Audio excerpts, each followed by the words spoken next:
जय श्री राम। यहाँ तक की रामायण कथा मैं कह चुकी हूँ। आगे की कथा इस प्रकार है। नल नील द्वारा पुल बांधना, श्री राम जी द्वारा श्री रामेश्वर की स्थापना। समुद्र के वचन सुनकर प्रभु श्री राम जी ने मंत्रियों को बुलाकर ऐसा कहा, अब विलंब किस लिए हो रहा है? सेतु तैयार करो जिसमें सेना उतरे।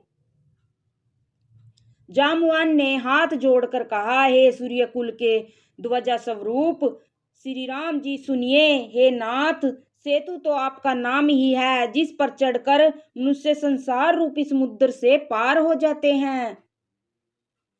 फिर यह छोटा सा समुद्र पार करने में कितनी देर लगेगी? ऐसा सुनकर फिर पवन कुमार श्री हनुमान जी ने कहा, प्रभु का प्रताप भारी बड़वानल के समान है। इसने पहले समुद्र के जल को सोख लिया था, परंतु आपके शत्रुओं की स्त्रियों के आंसुओं की धारा से यह फिर भर गया और उसी से खारा भी हो गया।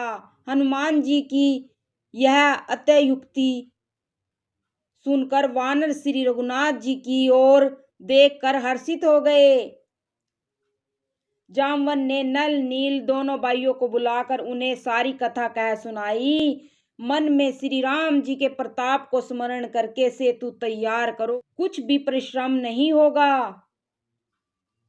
फिर वानरों के समूह को बुला लिया और कहा, आप सब लोग मेरी कुछ विनती सुनिए।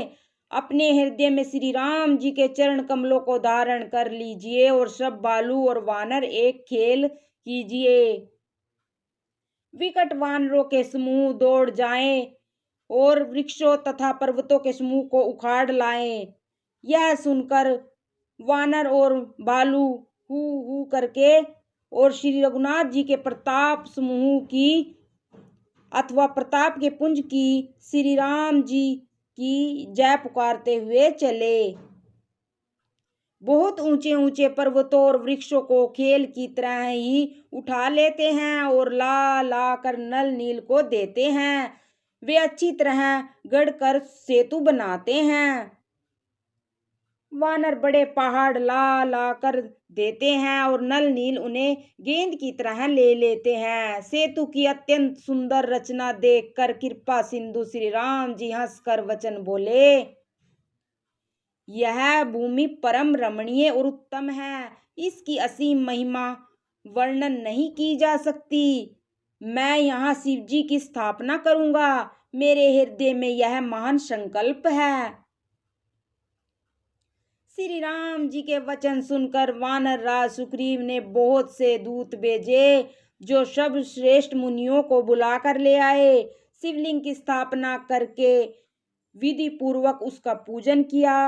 शिव जी के समान मुझको दूसरा कोई प्रिय नहीं है। जो शिव से द्रोह रखता है और मेरा भक्त कहलाता है, वह मनुष्य स्वप्न में भी मुझे नहीं पाता। शंकर जी से विमुख होकर जो मेरी भक्ति चाहता है, वह नरकगामी मूर्ख और अल्प बुद्धि है। जिनको शंकर जी प्रिय हैं, परंतु जो मेरे द्रोही हैं एवं जो शिव जी के द्रोही हैं और मेरे दास हैं, वे मनुष्य कल्प भर घोर नरक में निवास करते हैं। जो मनुष्य रामेश्वर जी का दर्शन करेंगे, वे शरीर छोड़कर मेरे लोक को जाएंगे और जो गंगा जल लाकर इन पर चढ़ावेगा, वह मनुष्य सयुज्य मुक्ति पावेगा। जो छल छोड़कर और निष्काम होकर श्री रामेश्वर जी की सेवा करेंगे, उन्हें शंकर जी मेरी भक्ति देंगे और जो मेरे बनाए सेतु का दर्शन करेगा, वह बिना ही परिश्रम संसार रूपी समुद्र से तर जाएगा। श्री राम जी के वचन सबके मन को अच्छे लगे। तदंतर वे श्रेष्ठ मुनि अपने अपने आश्रमों को लौट आए। शिव जी कहते हैं, हे पार्वती जी, श्री रघुनाथ जी की यह रीति है कि वे शरणागत पर सदा प्रीति करते हैं। चतुर नल और नील ने सेतु बांधा। श्री राम जी की कृपा से यह उज्जवल यश सर्वत्र फैल गया। जो पत्थर आप डूबते हैं और दूसरों को डुबा देते हैं, वे ही जहाज के समान स्वयं तैरने वाले और दूसरों को पार ले जाने वाले हो गए। यह न तो समुद्र की महिमा का वर्णन की गई है, न पत्थरों का गुण है और न वानरों का ही कोई करामात है। श्री रघुवीर के प्रताप से पत्थर भी समुद्र पर तैर गए। ऐसे श्री राम जी को छोड़कर जो किसी दूसरे स्वामी को जाकर बजते हैं वे मंद बुद्धि हैं। नल नील ने सेतु बांधकर उसे बहुत मजबूत बनाया। देखने पर कृपा निदान श्री राम जी के मन को बहुत अच्छा लगा। सेना चली जिसका वर्णन नहीं हो सकता। योद्धा वानरों के समुदाय गरज रहे हैं। कृपालु श्री रघुनाथ जी सेतु बंद के तट पर चढ़कर समुद्र का विस्तार देखने लगे। करुणा कंद प्रभु के दर्शन के लिए सब जलचरों के समुद्र प्रकट हो गए।